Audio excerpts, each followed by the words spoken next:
Morning everyone. বড়দের প্রণাম ও ছোটদের ভালোবাসা জানিয়ে আজকের দিনটা শুরু করছি। সকাল থেকেই তাড়াহুড়ো লেগে গেছে। সকালে গেছিলাম দুধ আনতে, ঘুম থেকে উঠেছি 5:50-এ, আর ওনার দুধ দোয়ানো হয়ে যায় 6টার মধ্যে। ওই 6টার আগে ওখানে পৌঁছাতে হবে। আর প্রতিদিন ঘুম থেকে উঠতে আমার দেরি হয়ে যায়, 7টা বাজলে মোটামুটি ঠিকঠাক ঘুম হয়। আর এক জায়গা থেকে আগে দুধ নিতাম, ওখানে হচ্ছে 500 করে দুধ নিতাম। তো দিদা বেশি একটা দুধ খেতে চায় না, আম কাঁঠাল হলে তবে একটু দুধ ভালো খায়। তাই আগের ঘোষালাকে বলেছিলাম যে 500 করে দুধ নেব না, 250 করে দুধ নেব, কিন্তু উনি দিতেই চাইছিল না, তাই এখান থেকে দুধ নিচ্ছি। এখানে একটাই সমস্যা যে অনেক সকালবেলা এই ঘোষালা আসে, 6টার সময় দুধ দোয়ানো হয়ে যায়, ওইটাই একটু সমস্যা, তাছাড়াও ঠিক আছে। দিদা ফুল তুলে নিয়ে এলো, এখন আমি সকালের বাসি কাজগুলো করে নেব। এটো থালা বাসনগুলো মাজা, ঘর ঝাড় দেওয়া, ঘর গোছানো, ঘর মোছা, সমস্ত কিছু তাড়াতাড়ি করে নেব। সোমবার বলেই এত তাড়াহুড়ো করা।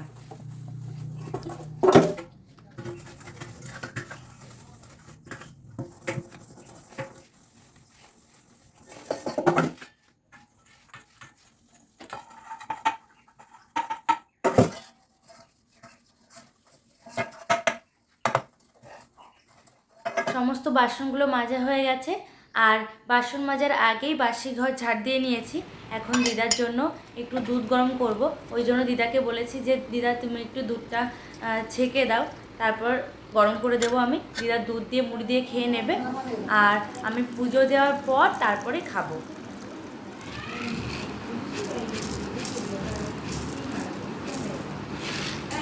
দুধ, মুড়ি আর একটু চিনি দিয়েছি। যদি একটা আম হতো কিংবা একটু কাঁঠাল হতো, তাহলে দিদার সকালবেলার ব্রেকফাস্ট একেবারে জমে যেত। দিদা খেয়ে নিক, আমি তাড়াতাড়ি যাই ঘরটা মুছে আসি। এবারে ঘর মোছাটা সত্যিই খুব ভালো হয়েছে। আগেরবার শুধু ওই ডান্টাটা ছিল, দড়ি দড়ি দেওয়া ছিল, ওটা না হাত দিয়ে মানে নিংড়িয়ে নিতে হতো, কিন্তু এইটা একেবারে হাতই দিতে হয় না, এত সুন্দর কী আর বলবো তোমাদেরকে। এটা দিদি আমাকে আমার জন্মদিনে গিফট করেছিল, আর জন্মদিনের দিনই অর্ডার দিয়েছিল, কিন্তু তার কিছুদিন পরে এসেছে। তো সত্যি খুব ভালো। বলে কি বুনু তোর কষ্ট হয়ে যায়, তো এটা দিয়ে ঘর মুছবি, দেখবি কষ্ট হবে না। তো সত্যিই তাই, একটুও কষ্ট হয় না, এটা দিয়ে ঘর মুছতে অনেক সুবিধা, আর জলে হাতও দিতে হয় না।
ঘর মোছা হয়ে গেছে, এখন শুধু এই সিঁড়িতে জল ঢেলে পরিষ্কার করে দিলেই হয়ে যাবে।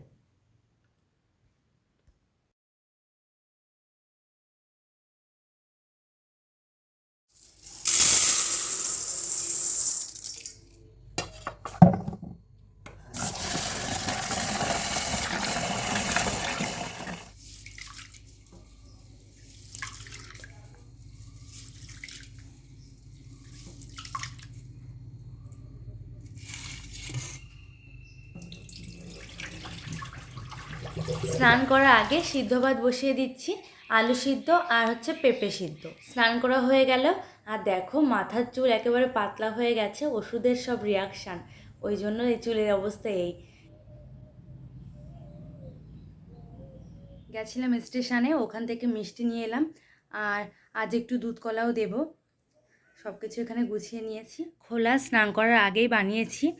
আর এই যে কলা, কোথাও পাচ্ছিলাম না, বাড়ি থেকেই কলা নিয়েছি, বাড়ির পাশে একজন কলা বিক্রি করে, ওখান থেকে কলা নিয়েছি। আর এই যে মিষ্টি এক্ষুনি নিয়ে এলাম,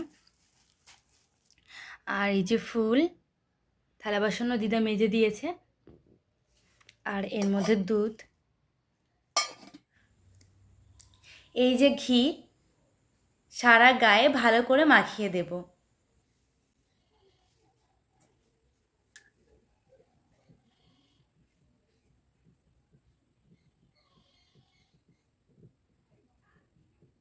এবার দিচ্ছি আতপ চাল,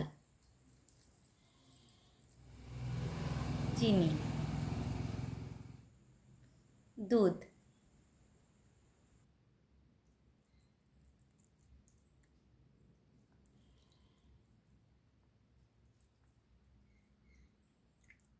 এবার দিচ্ছি গঙ্গা জল,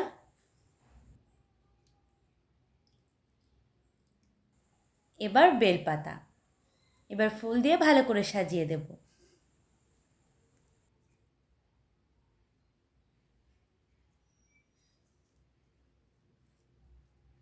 আমার মহাদেবের স্নান হয়ে গেল, আর গোপু আর গোলকেও স্নান করিয়ে জামা পরিয়ে দিয়েছি, আর সবাইকে গা মুছিয়ে দিয়েছি।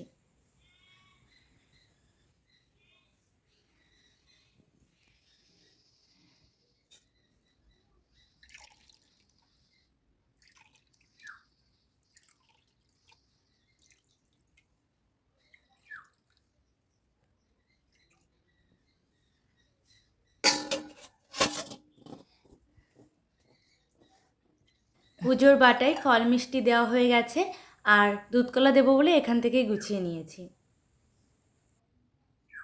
ঘরে পুজো হয়ে গেছে, এবার বাইরে যাব দুধকলা দিতে।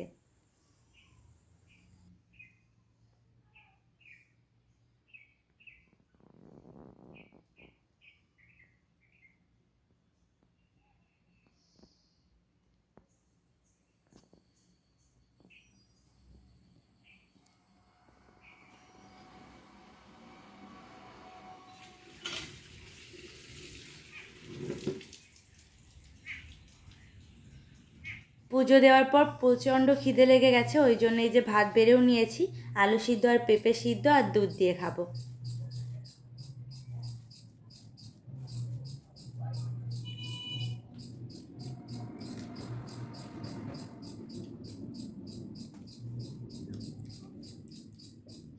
দুপুরের জন্য রান্না করব কুমড়োর তরকারি আর হচ্ছে পটল ভাজা। তো আজকের মতো ভিডিওটা এখানে এন্ড করছি। তোমরা ভালো থেকো, সুস্থ থেকো, সাবধানে থেকো। দেখা হচ্ছে নতুন কোনো ভিডিওর সঙ্গে। তো আজকের মতো সবাইকে টাটা। আর ভিডিওটা বড় করছি না, দুপুরে রান্না করব, তারপর লম্বা ঘুম দেব।